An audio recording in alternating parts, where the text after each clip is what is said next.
有人，有人。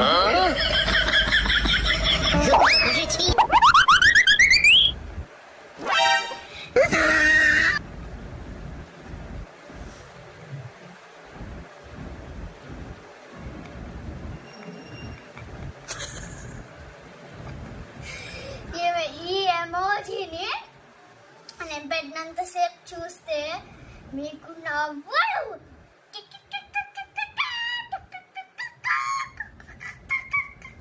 నవ్వుతారు. అర్థమైందా? మా అన్నయ్య చూడండి, ఇంట్లో ఉన్నది తినరా అంటే వెళ్ళి బజ్జీలు తెచ్చుకుంటా, చిప్స్ తెచ్చుకుంటా, దోశ తెచ్చుకుంటా, ఇడ్లీ తెచ్చుకుంటా, వడ తెచ్చుకుంటా అంటారు.